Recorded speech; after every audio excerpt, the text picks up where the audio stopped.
Hello, beautiful people. A little bit of different kind of content for you today. I am going to spend a fair whack of this session.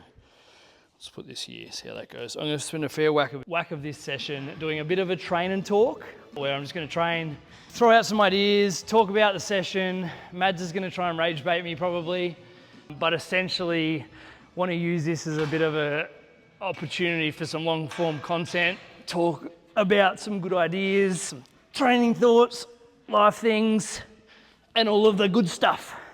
So main lift for today is an RDL. So I've already done my warm up, did a couple of minutes on the bike, some crocodile breathing, a bretzel. I'll do some self-massage in between these sets. Did some world's greatest and some inchworm, which we love. And essentially, that's a 5 to 8 minute warm up if you do it properly and do it well and do it quickly. Hey, Binks. But goal of that is to get it done as quick as we can, to get as ready as quick as we can, so we don't spend 45 minutes doing shit that doesn't actually move the needle. Isn't that right, Mads? We love not moving the needle. So I do the toes to bar instead of a dead hang. I like doing some shoulder stuff pre-deadlifts, pre-RDLs. And I was doing dead hang, and then I was like, I could just do a toes to bar, still get the hang, but then also get some core work in there as well. So we get to kill two birds with one stone, which we love. We don't love killing birds, but we like killing two birds with one stone, doing two things at once, Banksy girl. The trick is killing two birds with one stone. Big rock, little birds. You got anything to contribute? Mads is a bit sad because she misses Geordie, but you get that on the big jobs. So my sessions at the moment have been somewhat consistent, I would say, for the last couple of months. Had a good chunk at any time, which was good, but been enjoying training at Virtus a little bit more lately. It's nice when it's like this and it's nice and quiet because I get pulled away, incapable of focusing on one thing at a time. We need a treadmill. Treadmills are for losers that don't want to use their hamstrings when they run.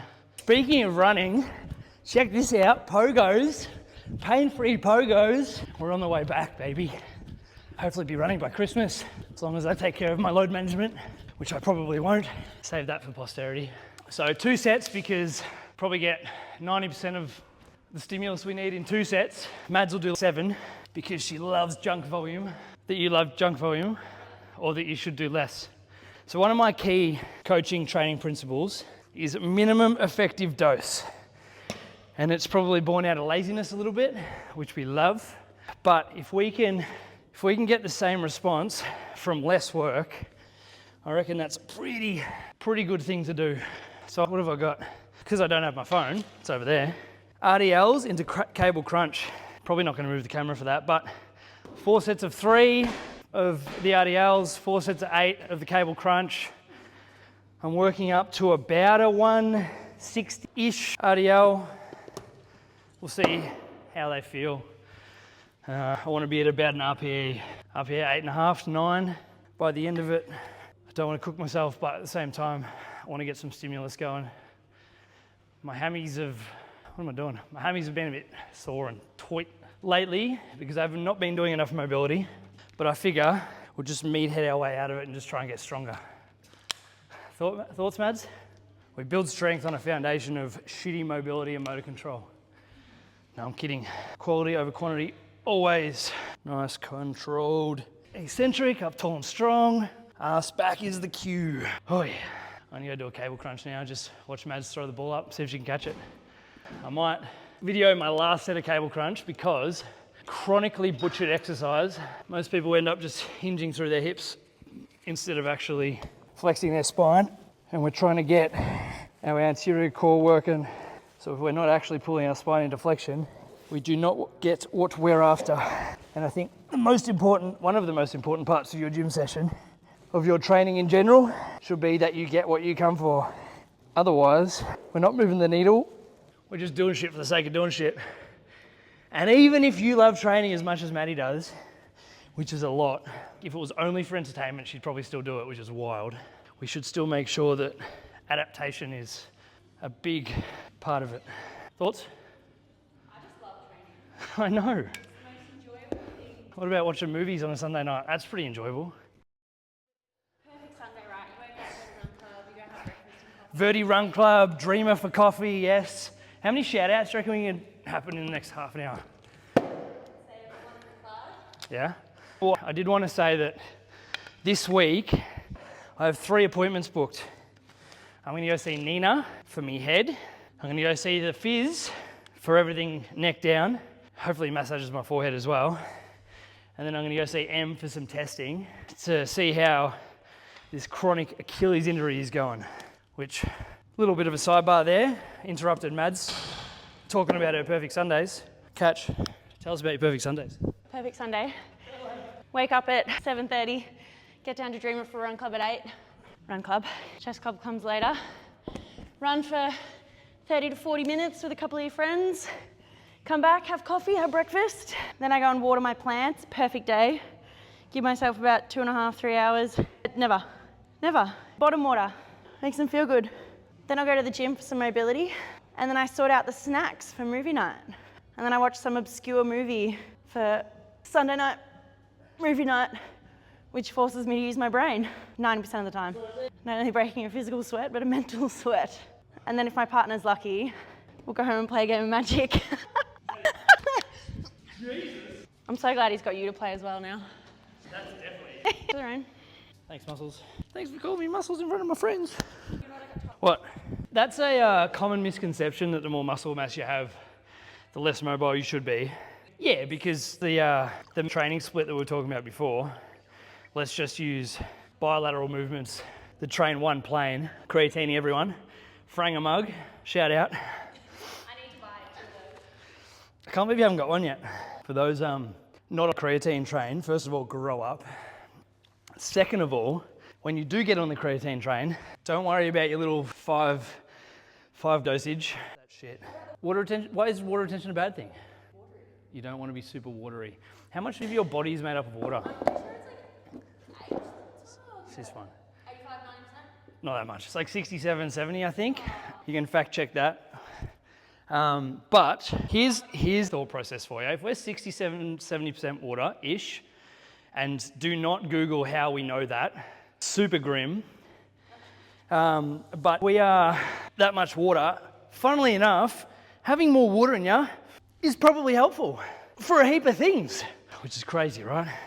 Outrageous. Oh, what are we at? 140. Did I put the wrong one on? Oh well. How many sets did I say? 4. Yeah, good. Yeah, you look a little fluffier, but funnily enough, we're here for performance. And I reckon if you look more jacked, it's better anyway. I don't know why I took that 10 off. That felt quite easy, so I might go heavier. Famous last words. How'd you cook your back? Well, actually, I was showing off for my 7 fans on YouTube. Is that a feeling that I didn't press record at the start? Missed some quality content. Nah. Yeah, Stranger Things was good. I don't know.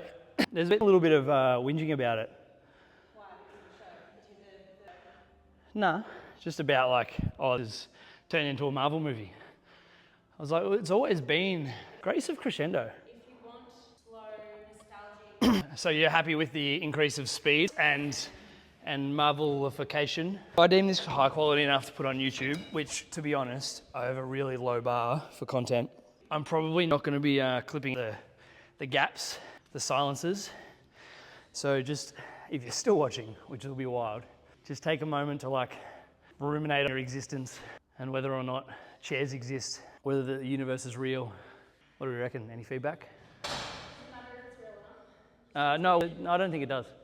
It's like if will doesn't exist, but we think it does, then it almost doesn't matter. Like if the 0.0000001% chance that, may as well just live like there's a 100% chance that there is, you know? Because at least then we feel like some agency over our happiness. Well, it doesn't matter if it's real. It wouldn't matter. Yeah, sure, faux sure. Last set, let's get done. And once we've done this, what are we doing? Bench press. Oh, I forgot to put that in there. Bit of bench, a couple of Bulgarians, and then some good stuff. So I'm programming my own sessions at the moment, which is a bit rogue because I like other people telling me what to do in actually no areas of my life except my training. And I'm programming a little differently to how I would program for most of our athletes at Virtus. but essentially I've got 2 full body sessions. I hit my Achilles rehab once or twice. I hit every body part at least once, or every main movement, push, pull, upper, lower, at least once. I have a strength block after a prep block. I have a supplementary strength block, which will be flipped from the focus of the main strength block, and then I'll have a accessory / core / pipes block afterwards, which might include some rehab for me Achilles. Ooh, hands are a bit cooked. Ooh, yeah. I feel heavy, but that's okay.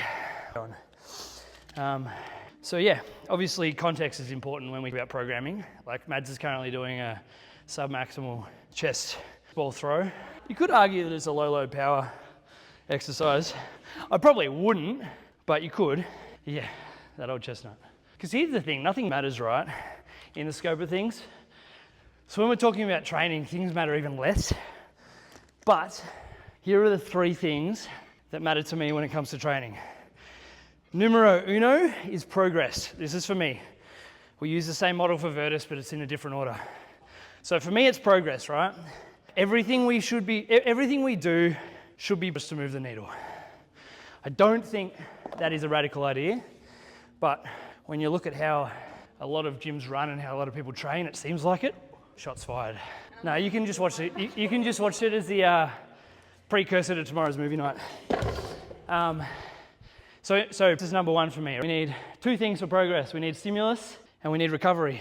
If we miss one of those 2 things, so if we miss stimulus, we're not training enough, or we're training too often, what do I need? Yeah, handy. We're training too often and we don't get the recovery part, then you ain't going to improve. So the goal here is make sure we get an adequate amount of both throughout your week. And obviously the recovery game is full of many. You've got your hydration, which as I spoke about before, super important because we're like 85% water apparently. You'd pretty much be a watermelon if you're that much water. Did I steal yours? Yeah, I did. What was I talking about? Recovery. Nutrition, which an adequate amount of calories, ideally surplus if we're trying to put on weight, and deficit if we're trying to lose weight. Quality of your nutrition, macronutrient breakdown, and you are absolutely not 10 right now. If you took that personally, then for you. And then we've got all of our sleep, stress management, and all of those kind of things. Funnily enough, ice baths, not on the list. Who would have thunk it? It's almost like it's a waste of time for recovery. However, if you want to be a mad dog and be more resilient, suffering is a good thing. So good. Yeah, but you were doing it for other reasons. Exactly. Well, yeah, I just gave context. It's depending on what you're using it for. How many of these did I have? 5? 5. So I've got a bit of jam neck at the moment, which is one of the reasons I'm going to see Fizz this week. Oh, that's gross. I've also got little legs, so I always fuck this up. But I've got a bit of a jam neck, so I'm going to go see the Fizz because it's actually sore on the left side, but I don't have as much power through my right side, so I reckon one of me top thoracic twisted. That's my guess. That's my self-diagnosis. Always fun having a little free hit 3 before I go see Greg, because he'll know, right? Because he's a big nerd. And then if I'm right, I get to tell him that it was my diagnosis. But if I'm wrong, then I get to just forget that I made a diagnosis, which means like I can't lose, which I think is like half the game. You know what's the worst part, Mads? I don't know. I like what I do. I like the adaptation part, but I don't love what comes after. I don't love doing. But I think that's kind of the point. You don't have to love it. We follow a Buddhist way of living. Maybe we should just intentionally not like the doing because life is suffering and whatnot. So yeah, there's that. Don't necessarily align to those beliefs completely, but I think there's some value in it. So that was the first one, adaptation. The second, what was the second? Enjoyment. It'd be fun. If I'm enjoying things and I want to come to the gym, want to train, and I want to do the thing, and I think enjoyment comes as well when you make progress, hence the adaptation we spoke about first. And then when you have people to train with, people to try and rage bait while you train with them. And then the third of those big rocks, and this is the one that we talk about initially for anyone who trains a Virtus. You do this one well, and the second and third one will follow, is adherence or consistency whatever word you want to use, whatever synonym, grace of synonym. Speaking of synonym, Greg keeps bringing in synonym donuts and they're fucking delicious. Tell you what. You like that one? Synonym, fizzle, loves them. Oh. So yeah, they're the three big that I think you should measure your training up against. Adhering to a program and not making progress, it's probably a shit program, or you haven't been adhering to it as much as you think you have. And then if you're adhering and making progress and doing it with cool people in places you like to be, then it's pretty much the game, yeah? Not sure if doing this video is helping train quicker or slower. Wouldn't hate some fucking support, I tell you what. I'm on the feelings train at the moment, not facts. What do we got? What are we doing? Let's do another one of these, eh? We don't need to send this. Whew. So I'm doing regular bench as a supplementary lift at the moment. I'm not doing it as a main lift unless you go out at some stage, which has its merits. A bit shaky. Need some more food today. So session 1, session 2, RDLs on session 1, safety bar squat on session 2, which a little bit different to the 2 months we did of like upper body, right? Yeah, because I had a little owie. I'm still jacked. Lucky we'll have got a fun little piece of equipment coming soon, which we love. One more time? One more time? One more time?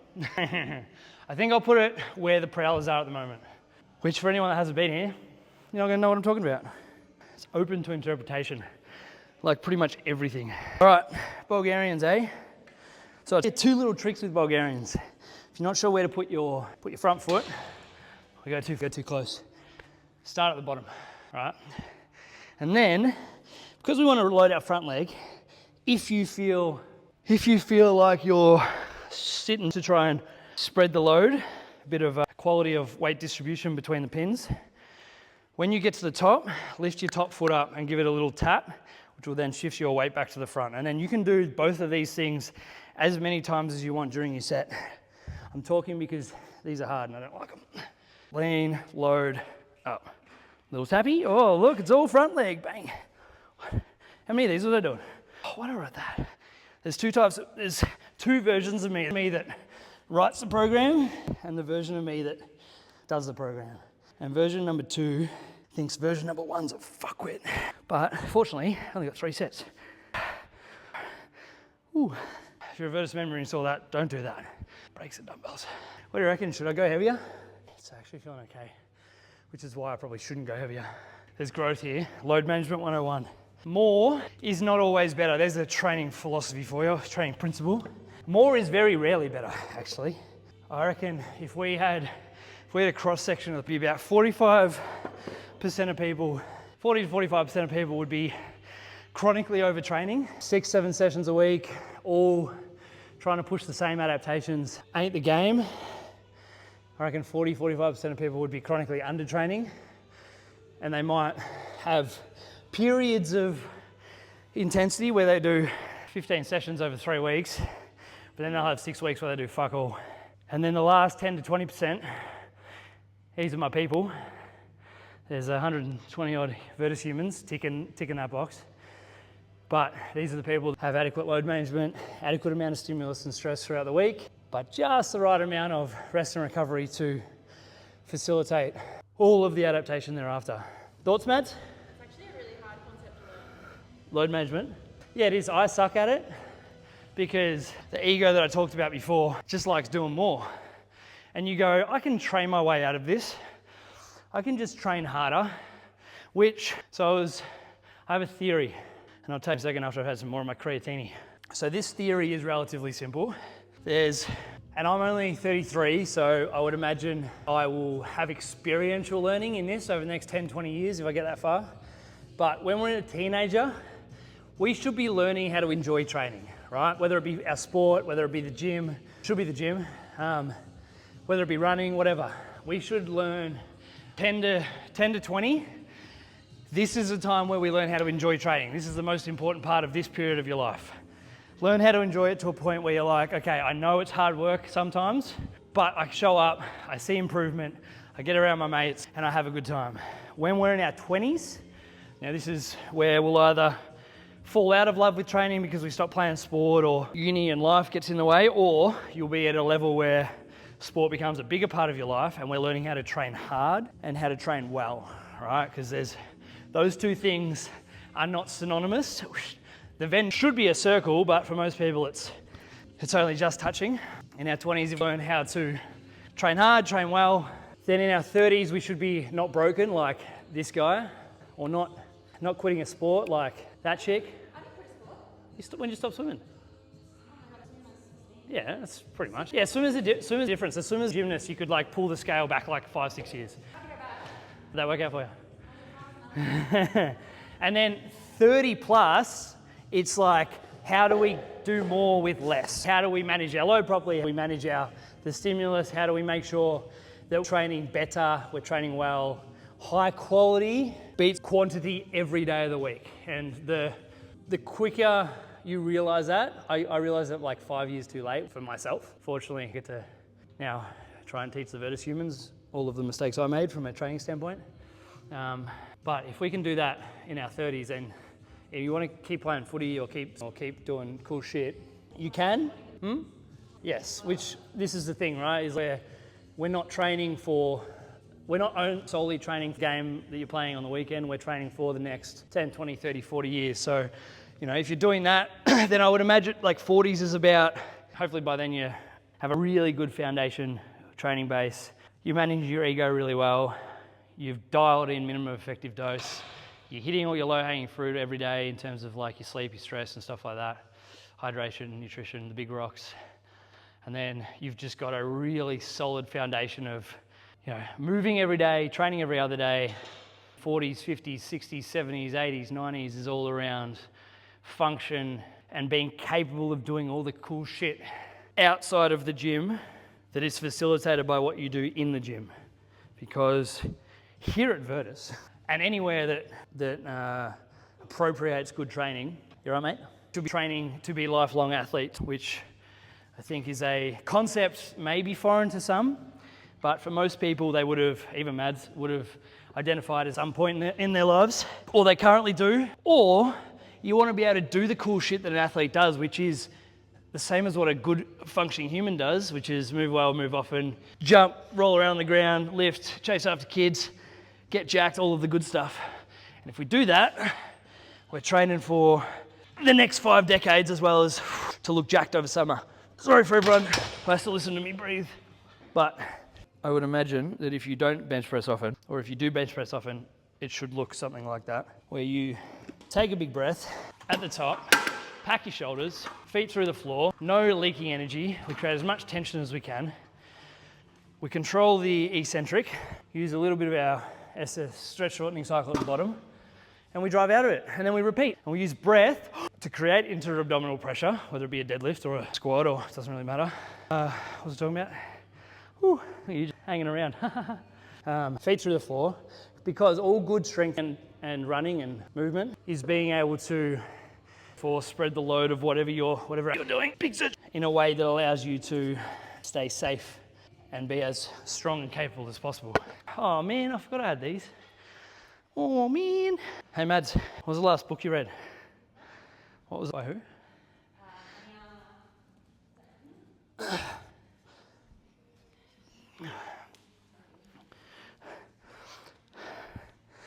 What are you gonna? Reading Test of the D'Urbervilles. What was that about? I don't know, can't tell you, I'm all the way through it. Oh, fair enough. Respect. Live. You know I didn't speak Spanish. By the way, still watching this, wild, but if you are, and obviously I might clip this up as well, but what was I going to say? If you haven't taken a man, stop what you're doing and just go treat yourself to the most enjoyable 93 minutes you'll ever spend. Geordie, if you're watching, tell me what movie to watch next. Christmas movies for tomorrow night though, so I'm going to just go on rogue one. No, you got to start with Love Actually. Yeah. Things I'm not going to do this Christmas. No, the fuck up. That's like going, all right, if I'm going to beers, I'm going to start with a Foster's. Or you know what, if I'm going to start the day with a coffee, I'm going to go to Macca's drive-thru and get whatever the fuck they pour out of those machines. That's actually a dig because Maddie does that. It's gross. Imagine being friends with the crew at Common and still going to Macca's for your coffees. Doesn't matter. Did I do the other side? Done. Don't act like you're not impressed. Also Anchorman. Should do one of these where we get Geordie and we get a couple people and we just talk in references for the hour. For references, Connor, one of my mates, we'd talk like the same language. It'd just be scrubs mostly. You can't just do...